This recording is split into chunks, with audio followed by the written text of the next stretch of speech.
It is my esteemed pleasure once again, and always is my pleasure, to bring before you the great, eminent African history historian, Dr. John Henrik Clarke.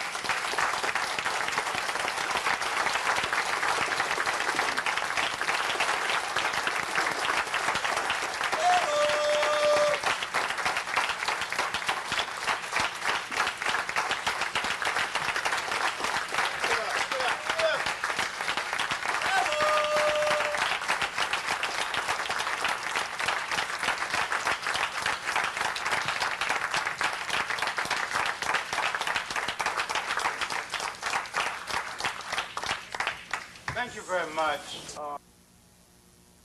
My subject is the impact of the African mind on world history. We often forget that we began the beginning. We started everything. Before us, there were no books. Before us, there was no government. Before us, there was no humanity, no social thought, no spirituality that later became part of the world's religion. In County Cullen's poem, Heritage, he begins with the question, what is Africa to me? What I'm trying to do tonight is to extend the question, not only by repeating the question, what is Africa to me? But by saying, what is Africa to Africans and what is Africa to the world? Many people have lost their nationhood. Many people have been conquered. Many people have been abused. And yet, our loss was singularly the greatest loss of any people in human history. Our loss was so great that it was difficult for us to recover because we lost self-confidence and we lost the image of the world as we had previously conceived the world. And our loss was so devastating when it was over or almost over. We could not address God in a language of our own choosing or imagine God as any person that looked like us. And we began to accept the image of God resembling our slave master. This image has damaged our mind because no matter what that image has done to you, you are reluctant to challenge the image for fear you're harming the image of God. You will kill each other for stepping on your freshly shined shoes, but you won't kill anything that looks like that image. You can steal a black man's country and get away with it. Steal his lady, he'll kill you. But only if you're black. People have been permitted through oppression to turn on you the one thing that you should use to maneuver yourself through the world. The image of yourself as brought into the world by faith, God in your mother and father. If you say you don't like that image, that means you are denying what your mother and father, what faith in God, no matter what you call him, did for you. You're also forgetting that good is a relative term, and what is good for one people may not be for another people. And when people out of power come to power and rearranges power, good becomes what the new powerful people approves of, and bad becomes what the new powerful people intends to oppress. We forgot that we rule the state. One of the things which hampers even entrepreneurship in our own community is that entrepreneurship is part and parcel of the state. And we have forgotten state formation and state management. And if you forget how to rule a state, you will forget how to rule a candy store. And one thing relates to the other, because if the mind can conceive of one, it can conceive of the other.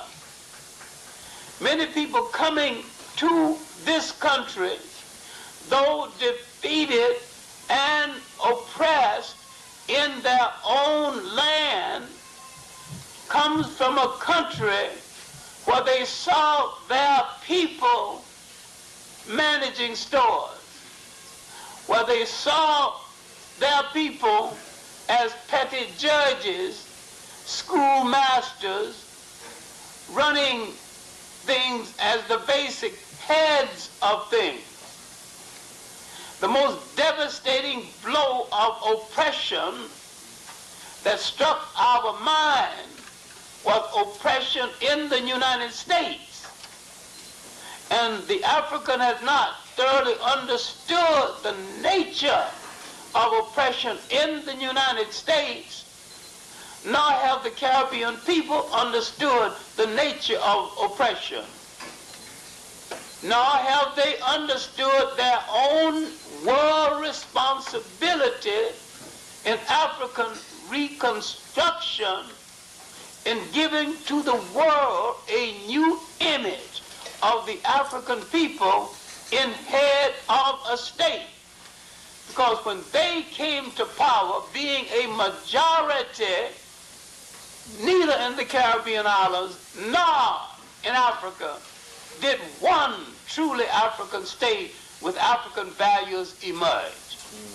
Every single state, no exception, is an imitation European state. They too forgot the time in our history when we ruled the state by values we developed, by spirituality we developed, by a code of honor we developed. And when we ruled the state in that manner, we produced enduring societies that lasted thousands of years without a jail system, because no one had ever gone to jail, so you needed no system. You did not have a word in your language that meant jail. Now, what prevailed and to what extent did the African mind exercise itself at this period in history to produce an atmosphere peaceful enough not to need a jail system, not to need a place of confinement. There are a lot of things I can tell you to read, but I know I am wasting my time because a lot of people listen to what you say they should read. They are intrigued by it, but they never stir themselves to read it. In a back issue of the Journal of African Civilization, I think it is the issue dealing with Nile Valley civilization or the issue dealing with great African thinkers, Cheikh Anta Diop has written one of the most concise essays of our time. I don't know who read it because I have not met a single person who's willing to discuss it with me. It's called African Contribution to Civilization, the Exact Sciences.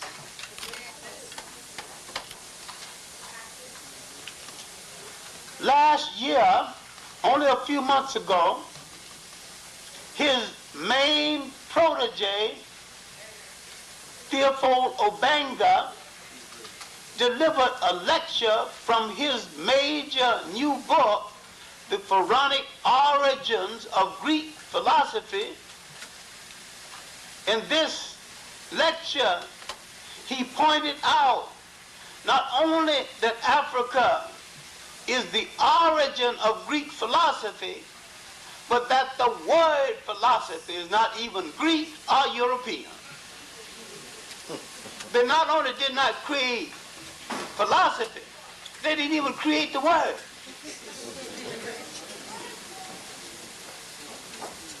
And when people look back and look at the stolen property of Africa that these icebox people are selling to the world as their property, you would understand a lot of things, including the book, that need to be reread,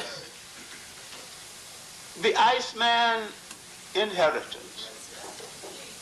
Now, this is not the greatest book from a point of view of literature or organization, but its revelation and its confession, its omissions, breaks new grounds, because it is rare that a person on that side of the line makes these admissions,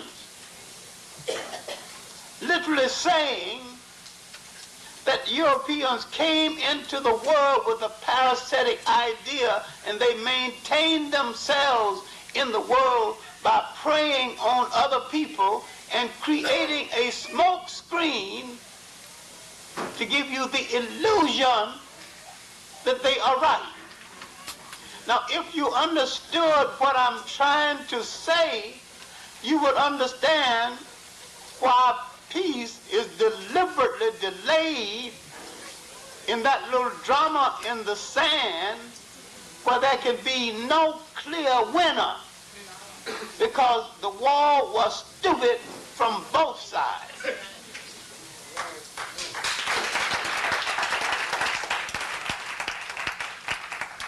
And had we stayed out of it and given them a chance to settle it and stop going into it with a lie but it's about oil, when it's not about oil at all, because oil can be maintained, oil can be obtained from many places in the world other than Arabia, other than that part of the world. So what is it really about? It's about Western dominance over the resources of the world, Western military might, political might, financial might, putting everybody in the world in their place place is to be at the service of Western man, basically white men. What you are witnessing, and this might be too much of a digression, is a revolt in the servants' quarters. In the 15th and the 16th century, the Europeans identified certain portions of the world as their homes or their outposts. All the rest of the world became their servants' quarters. There is now a revolt in the servants' quarters. And they're trying to put down that revolt. But the servant now in revolt is schizophrenic, because the servant thought he and his money made him one of them, an honorary oppressor. They're trying to slap him down and let him know that a servant is a servant, and you don't hang out in the living room.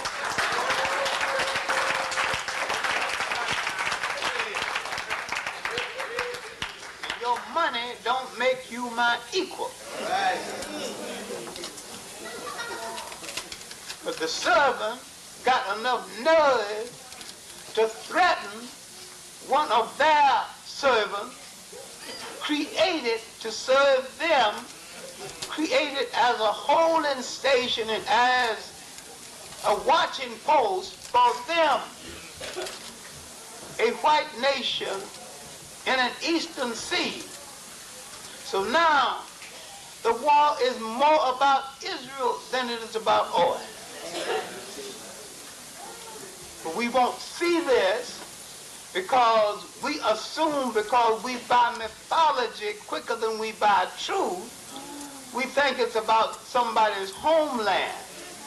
The people who permitted the nation to be established could care less than a damn whether Jews have a homeland or not.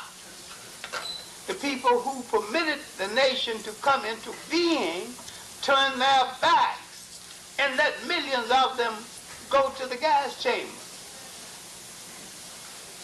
So there's no great love for them on the part of the people who put them down in this eastern sea to protect white interests. And because there are people who legitimately never had a homeland but longed for one out of their mythology, they gave them one and made them pay a high price for it. It is the homeland inside of their mind.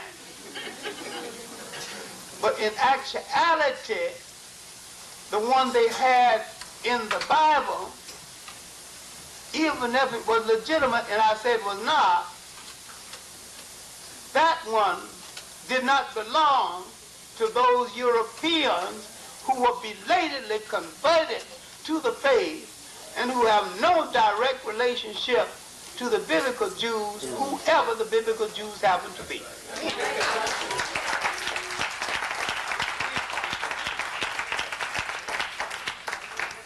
Now let's go back and examine this African mind in the beginning of time, because this African mind existed for so many years before there was a Europe, before the civilizations of the Tigris and the Euphrates existed. This African mind had brought into being the spirituality that would later be the basis of all of the world's major religions. He had also brought into being the writing, the book, the coming forth by night and day, that would later become the basis of the world's philosophy and the basis of a great book of folklore called the Bible. And when I say the Bible is a book of folklore, I'm not downgrading it. I am properly identifying it.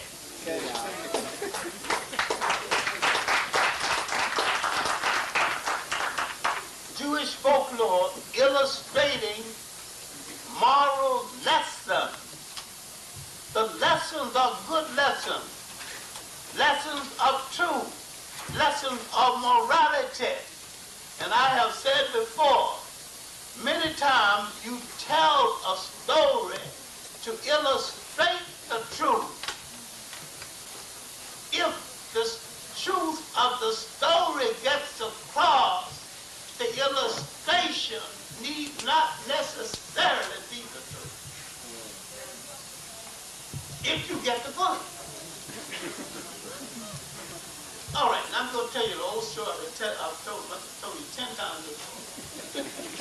Because it is simplicity.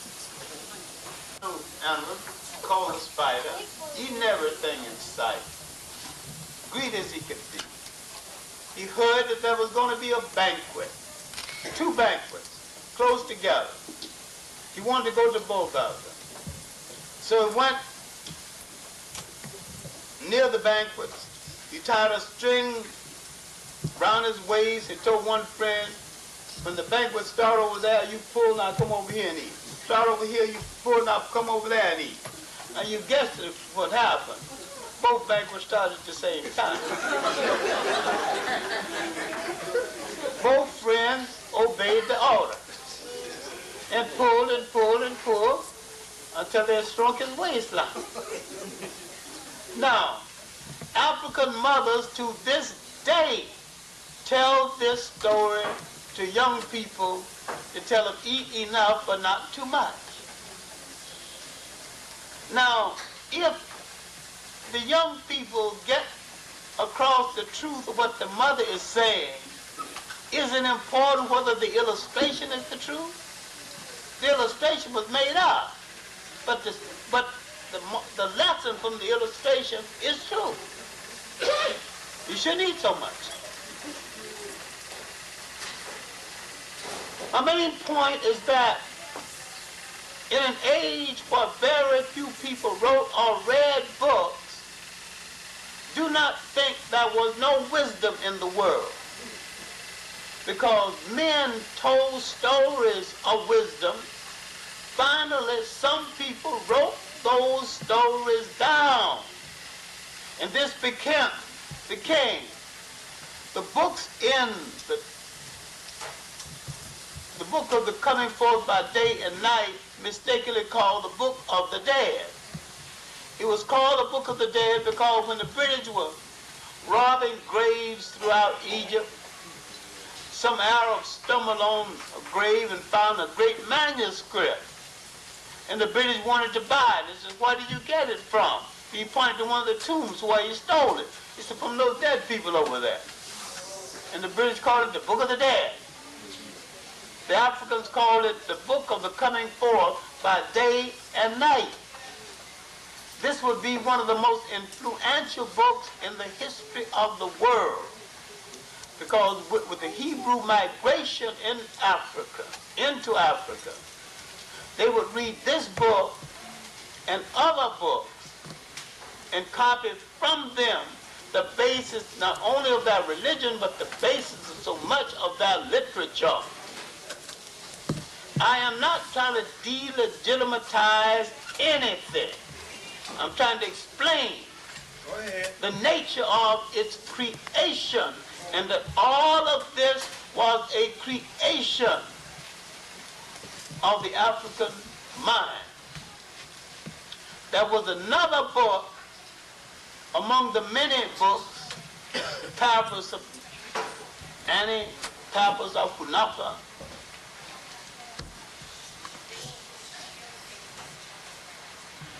But the Papyrus of Kunafa, one man, but the Papyrus of Kananu, a man was going to the market, and some man wanted to play a trick on him, see if he could take something from him. So he put his clothes all across the road, so if he walk on my clothes, I'm going to accuse him of that. If he comes through my field, I'm going to accuse him of that. And so he went through the field and knocked down a stalk of the man's corn. So the man took him to court. And he went pleading his case. He pleaded his case so well. They told the king, his man up there pleading his case so well. And the king said, keep him talking, keep him talking. So someone went and wrote it down, and his plea became law. His plea is what he had a right to, and why he should be protected, became part of the law of the land. This is what Sheikh Anta Diop was trying to explain when he said the origin of civil law began with the African taboos. Once you decide what not to do, you can arrive at what to do. Once you decide what you should do, you can get a handle on what you should not do.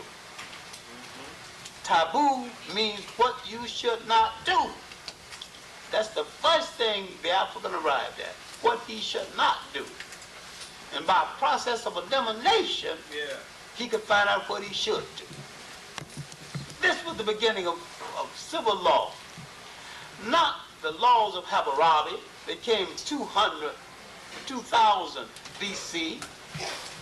The Africans were working this out 3,000, 4,000 BC. 3,000 years before the laws of Hammurabi. Yet when Hammurabi's law came on, he was from Western Asia, mistakenly called the Middle East. People said, this is the beginning of civil law. He wrote out his codes, and he said it was all right to have a slave, but you got to give him Saturday off. What kind of humane law is that? You can beat the slave all right, but you can only beat him with a stick a certain size. Islam would come along, another bring up humane law. You could beat your wife. A lot of people don't even read the Quran. It's right in the Quran. I defy you to read it. You can beat your wife, but you can beat her only with a certain size stick. And if she misbehaves, you can deny her food until she repents. What kind of humanity is this? What kind of religion is this? To go back to these laws created by the Africans before the formation of any religion. Very humane laws. We see the African mind now working at its very best. When Africans had developed dynastic laws, laws that govern the spirituality of the human being. No fights between religions and religions because there were no religions. When I say there was no religions, I don't mean a single human being was without God. We had a universal spirituality. Man and a woman did not even have to worship the same God. They didn't use the word God anyway. Your wife did not have to worship the same force that you have to worship, or in the same way. They recognized there was a universal force in the universe, making the sun, bringing back the spring. They recognized something which we do well to recognize again. God, whoever he is or she is, and they had no problem with she, as we have it now,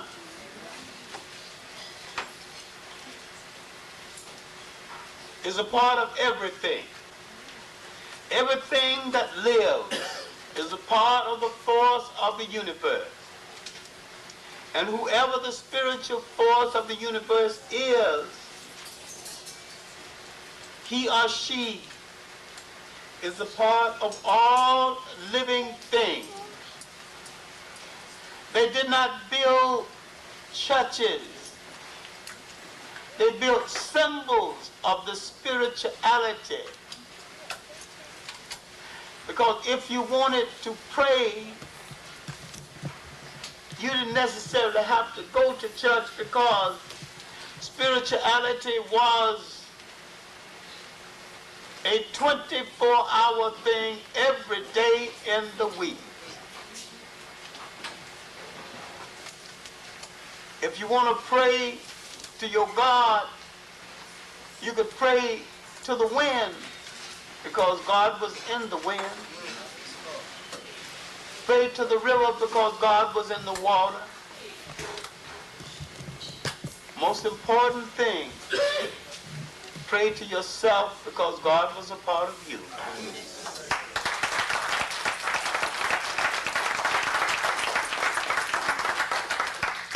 This was man's highest hour. This was man's most spiritual hour on the earth. This was a period when man enjoyed 1,000 years and no war. And when they finally had wars, they had councils to settle the wars before there was much casualty or much disaster. What I'm trying to tell you is that the African mind had thought out things that we muddle about today, and things that we fight about today, and things that we go to war about. He had already reasoned these things out. And these conflicts did not start among him again until he was associating with foreigners. He had produced a society where he made a principled decision that the lineage would come down through the female side of the family. It makes sense. Who better knows who's the father of the child?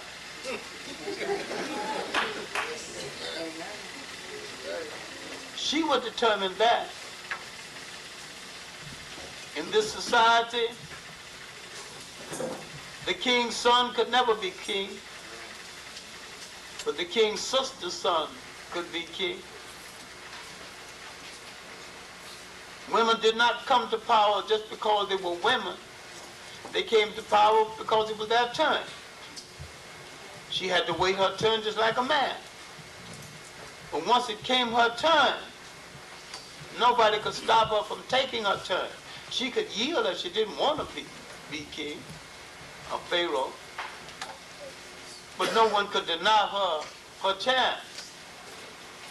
And when the African brought into being the first of a number of female gods, he did not feel demeaned. He did not feel less of a man. All of these female gods were respected by both men and women. All of the African women who headed states, who headed armies, were supported 100% by men, and the men did not feel bad about it or start any female war. He wasn't insecure as the European would later be. Now, I've used this reference before, but it bears some repetition. 10,000 years ago in Europe, in the Ice Age, the European had 3 or 4 months to plant, harvest, and store. So therefore, every man, every hand had to work during that short period. A wife was a beast of burden. A wife was a mouth to feed. So therefore she had to work just as hard as anyone else. Everybody's protecting the romantic marriage and the romantic relationship. The same man who began his existence on this earth without a romantic relationship invented the romantic relationship. I love you, marriage.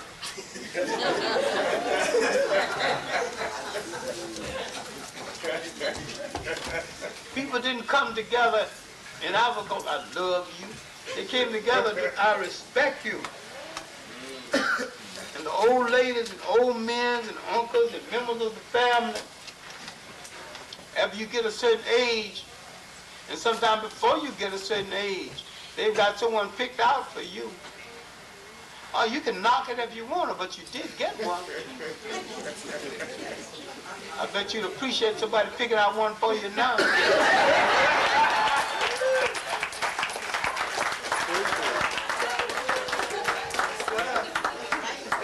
Sure better than not having one at all.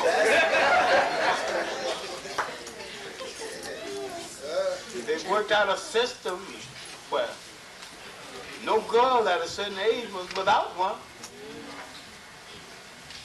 You got support. When you married a support system. You married out of a support system. No wife beaters, no wife deserters, no teenage pregnancy. You had to behave in a manner to bring honor to your group. You ain't gonna think about now if hitting her. Because if you think about it too seriously, she got 50 uncles, 75 cousins. You got the same thing. All of them gonna get on. All she has to do is step away. They'll do you. They'll teach you the lesson. So we brought no wife beaters, no teenage pregnancies. And we brought no people like that from Africa. These people developed away from Africa. My main point is that in this age, 10,000 years ago, because the European mind functioned different from the African mind, if the European woman if the African man got angry with the European woman, told her to get out, she had to cop a plea. She had to beg for mercy. She got out in the cold. She froze to death. And the people on the other side of the hill are not going to take care of her because that's one more mouth to feed. She didn't harvest that crop. In Africa, the woman was the druggist. Anytime a man was sick, she went into the forest and got something to stew up and bark to heal him. Even made his clothes, domesticated agriculture, stopped him from going on the hunt so much because he got enough, some basic food right around the house. Don't tell her that so you go and hunt out a deer. We got plenty of food right here. Stay home sometime.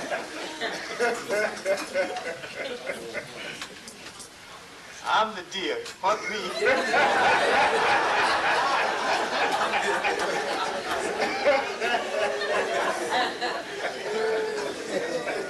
So the woman got very early. She had a leeway. She was the food gatherer. She was the food preserver.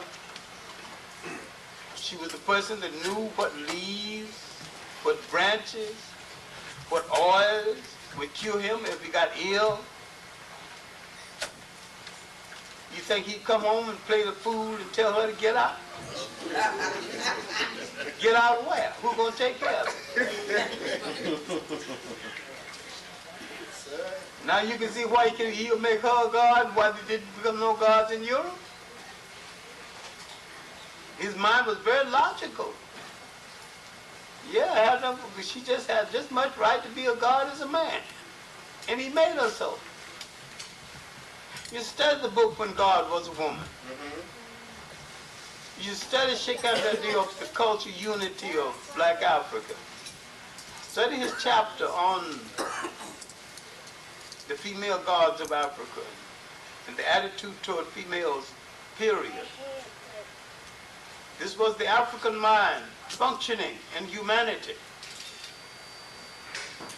The European always feared the woman in power. When she began to exercise power in the church and exercise power in the community, he began to have her burned as a witch. Too much power. This is documented in a book called The Mothers. It's documented in a whole lot of other books also. What I'm trying to say is that there is no comparison in how the mind functioned in Europe and how the mind functioned in Africa. I have said before, when you live in a climate where you have to compete with your brother for your breakfast, your wife, and your land, you develop a certain kind of temperament. But when you live in a climate where you can fish your breakfast out of a brook or pick it out of a bush, you develop a different kind of temperament. And that it is dangerous for these two diametrically opposed temperaments to meet and think they can create harmony. Sun and ice can create no harmony. And sand and ice, sand and sun creates no harmony. Now what is happening in Western Asia is that ice and sand is in conflict. And there's no harmony there. Maybe the greatest achievement of the African mind, in addition to the literature out of which would come the world's religion, was his building, his structure of literature, his creating of great institutions of thought that would later become the basis for the world's first concept of a university. This would be set in motion by Akhenaten, by Imhotep, the world's first physician, architect, multi-genius, doctor, first to operate an abdominal surgeon, first to bring intellects around him and began to discuss the mystery of life, the mystery of fallen things, the mystery of water, the mystery of air. He would later set in motion the school of the crafts, to be referred to in later years as the mystery school. It really wasn't so much as a mystery school, but men who learned certain trades and learned these trades so well, they would pass on the secrets of the trades to their relatives, very close friends, sons, and the like. This was the forerunner of the craft unions, forerunner of the father-son connection in trade unions, only they called them guilds. Out of this would come gatherings of intellects. These gatherings of intellects would later find a great lodge at Luxor.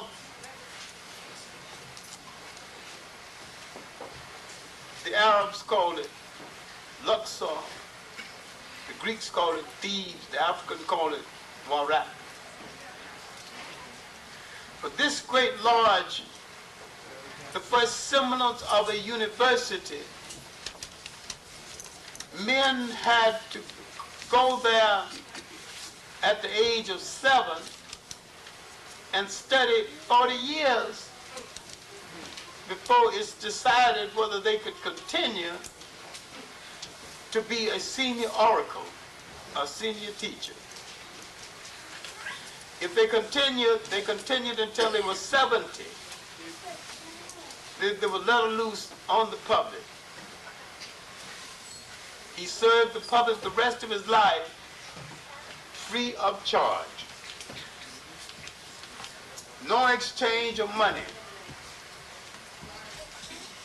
Because he served the public served him. Now, here in this lodge, you find the first example of the requirement of circumcision 2,000 years before the Hebrew entry. Now you see what was copied from. The foreigners who came into Africa admired Nile Valley civilization and began to copy it, change it around, and call it their own. The African mind is now influencing the outer world. The first foreigners to come into Africa that we have a record of would be the Hebrews. Hebrews, later Hebrews, now referred to as Jews. Let's be clear about one thing. There is no connection, in fact, between the people I'm talking about now and the people who would later be belatedly converted to this faith in Europe, who are white. The people in Europe who were later converted to this faith came from a place called Kassar. All this is outlined in a little paperback book. You still can find it, although it's been taken off the shelf. The 13th tribe. Oh, our coastline. The Arthur Coates. We explain the nature of that conversion. What did they learn from the Africans, and how did they benefit from the previous working of the African mind when they arrived in Africa? They came from a place called in Western Asia. They came looking for food, for employment. The Africans in their kindness gave them all of these things, including women. They took advantage of this situation, if we are to believe their records. When the country was invaded by some of their distant relatives from Western Asia, the Hittites, called the Shepherd Kings, they joined the Shepherd Kings against the Africans. And once more, we're to believe their records. During this period, they produced the world's first wheeler-dealer politician, Joseph called the Provider.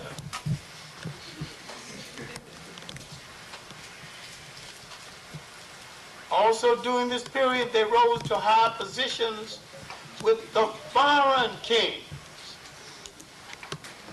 There are certain things you turn to the Bible to sustain.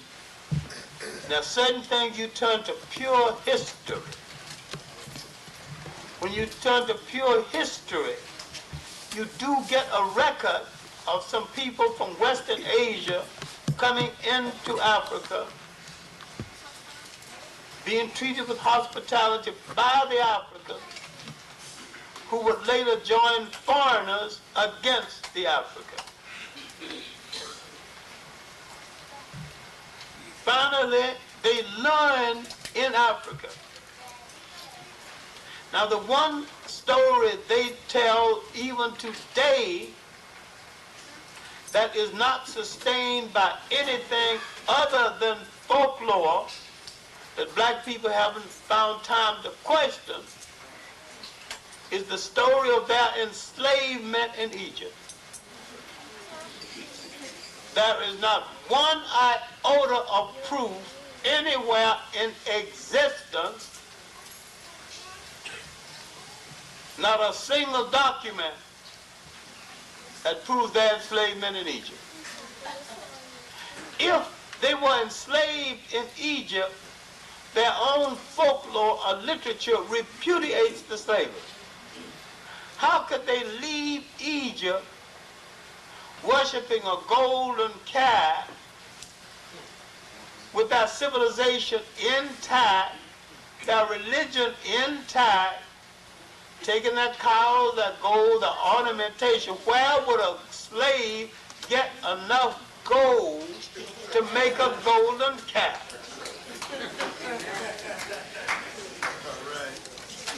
Must have been well-treated slaves.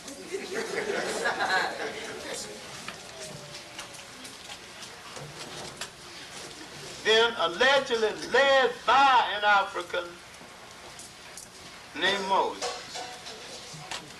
Now we need to examine the literature of that day.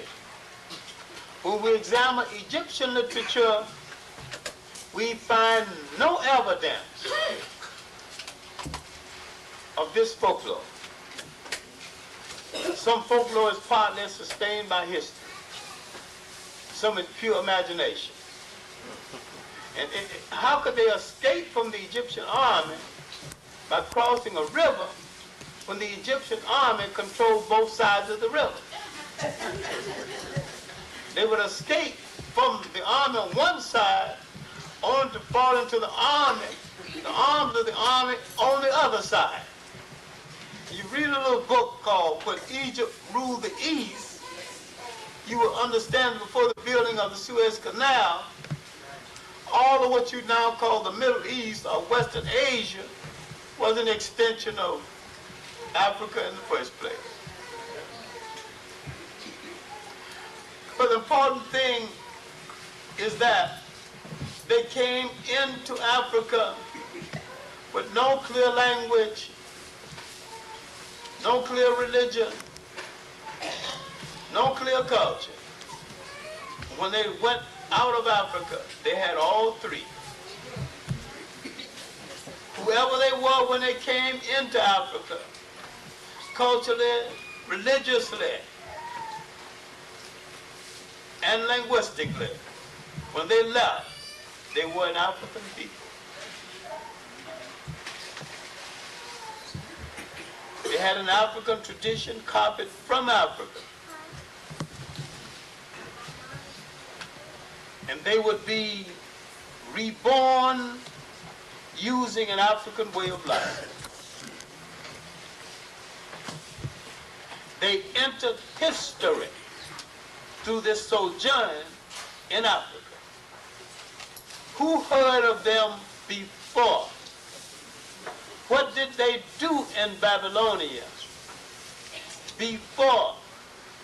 Who knew them before? I say the entry of the Jewish people in world history was through that sojourn in Africa. I said that culture was born in Africa. Culture that they borrowed from a creation of the African mind. A religion they never had before, developed from what they learned from an African mind. Too many people have announced that the Hebrews created monotheism. And some people said that Akhenaten created monotheism. They were wrong in both ways. The Hebrews heard of it and announced it. Akhenaten didn't create it either. Akhenaten restored it because it was there all along. The concept of the oneness of God was part of African spirituality from the very beginning. And because the Africans never tire out God by giving him too much work to do, he gives him a lot of helpers. The Catholic gives God a lot of helpers and call them saints, and you accept that. When African created God give them helpers, you just use that primitive. The very concept created by Africa went into the making of the Catholic Church. This too is a part of the product of the African mind. He would lay the basis of it. He would lay the basis of all the three world religions, every element that went into the three major world religions. To read Dr. Ben's work on the subject, African origins of three major Western religions, read John Jackson's book, Christianity Before Christ. Read John Jackson while he's still with us. He's in Chicago, kind of cynical. Every time you see him, he says, oh, this is the last time. I may not be here tomorrow, you know. Somebody has to tell me, John, will you please stop boring me with dying every minute out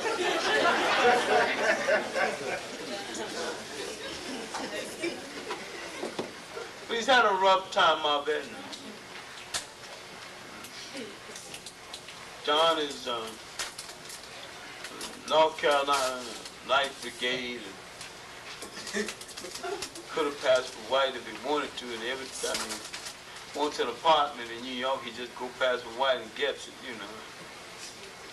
He devoted his whole life to black causes, and has written what he said is his last book, his magnum opus, Age of Gold and Silver. Will the World to Me, and a girl called Ava. Carry on in my name. Really.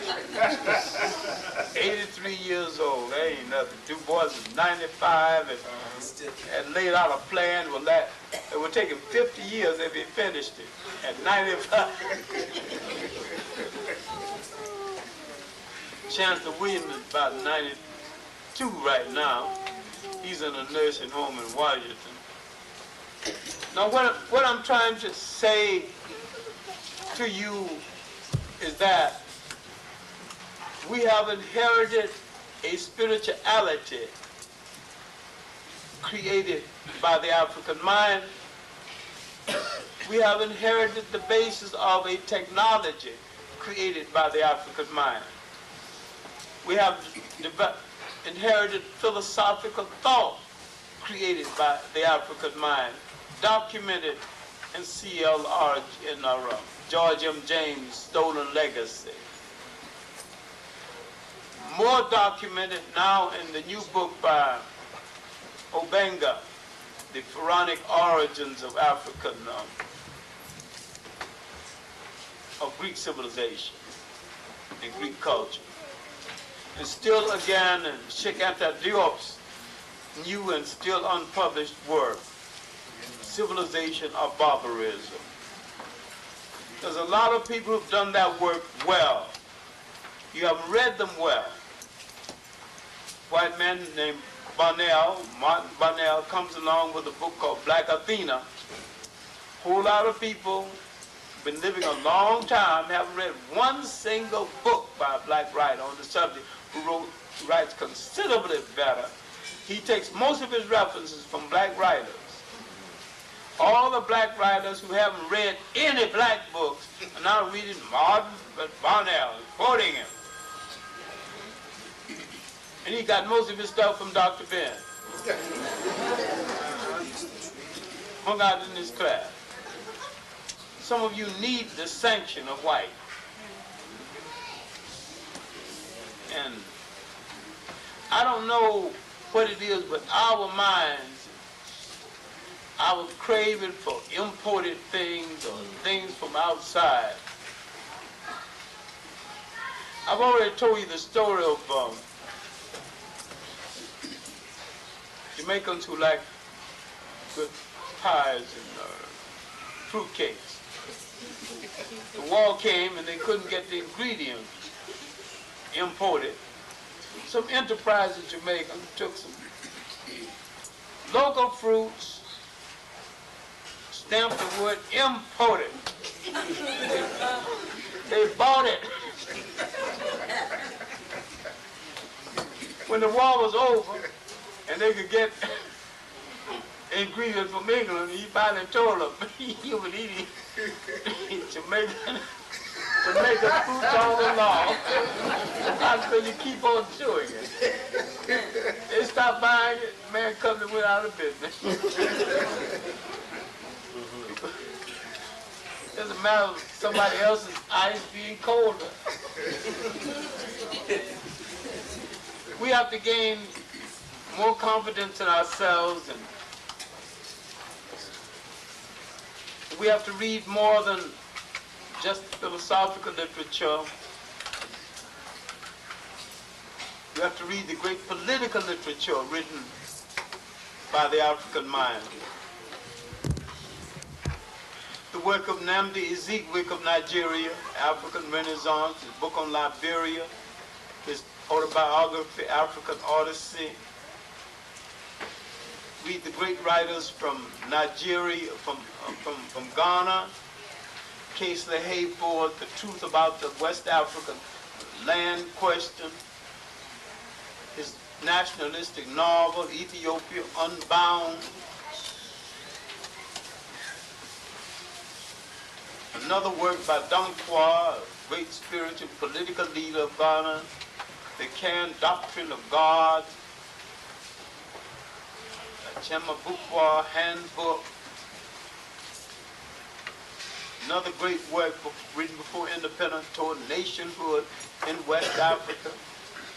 Nigeria and Ghana, but especially Ghana, has produced more independent political literature than any other nation in Africa. John Mansa Sabar's Bantic Customary Law, an excellent book on how to use African culture to create a new African state. Africans have not been slackers, giving us ideas for our uplift, ideas that we can use for our children. We have not read this literature. We have not read the literature of great men from South Africa. John Tingo, Jabeviu Flatjay's excellent work on the native problem in Southern Africa. Thomas Mafolo's work on history of the so-called Bantu people. Kamini's new work on Emperor Chaka, the Zulu. Chanya Cheby's work, Things Fall Apart, has been read so much it's about to fall apart. He's written 5 or 6 books since then, all good, and all need to be read with some respect. James Nguzi's work, in which he's calling for Africans to write in their own language. If someone wants to translate them into another language, all right, but write first to your own people. And if you want to become universal, you become universal first among your own people. I'm saying that if we got a message, that message must first get across to our own people. And if the rest of the world wants that message, all the good. But that message must first go to our own people. That message must first serve our own people. I have confidence in the African's mind. Yes, sir. I have confidence in the African's peoples and their ability to lay out a program that will not only save African people, but that will save all people.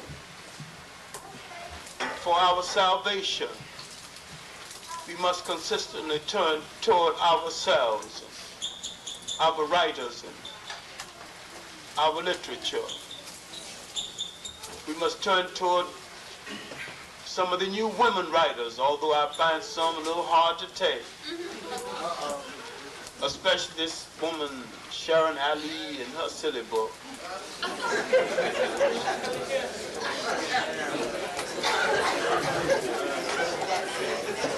I find that Reverend Cleave's daughter has written a short book called Mad at Miles, because she heard that Miles,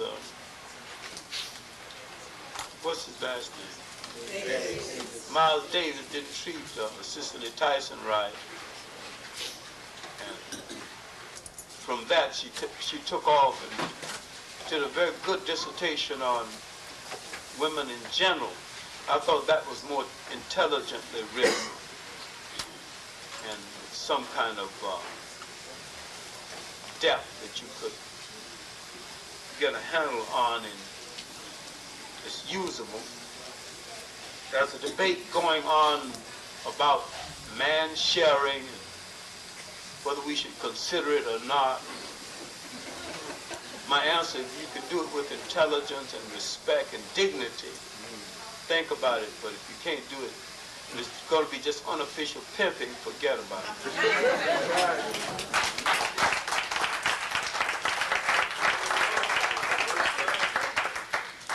But there's a crisis in our society.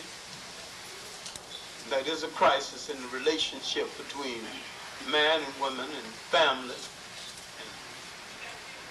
I think it's the most critical crisis among us right now, because it's the basis of nationhood, bringing the family together. The family unit must function in relationship to the new nation and a new people moving forward. I don't think any of us read enough. I think there's some sincere people, both men and women, among us, doing some good work. I have great admiration for the work of the transplanted Barbadian writer, Fuller Marshall, born here in Brooklyn, of Bayesian parents, who writes with such beauty and such knowledge of the politics of what she's saying. Some of the things of Maya Angelou are more entertainment than informative, though she's still a friend. I think there's beginning to emerge a new kind of historian and new kind of thought, social thought, and finally that I'm not in the classroom every day. I began to do more political work in my own writing, having finished my first big political book, and I've started on my second one, Condition Reflex, the Dilemma of the Africans Away from Home. I think good work is still going to be done. I think a lot of things out here is a fake, but I know that you have enough smarts to separate one thing from the other. The general scene is hopeful in spite of all the phoniness you have to wade through. I think the African mind, both man and woman, has the capacity to bring African salvation into being. I don't know when it will be the time for me to go, and I'm going to delay it as long as possible. And I'll even ask God for a little more time to stay on the earth, because I have so many things to do. But when I leave, whenever it is, I'm going to leave with the confidence that my people have the capacity, the mental capacity, to deliver themselves and create a new freedom that will ensure the freedom for their children and other children still unborn. There's so many ways a man can say to a people that my life has been a great love affair. And that love affair has been with you. Sometimes it has been rough. I don't know whether I would want to have it any other way. Thank you.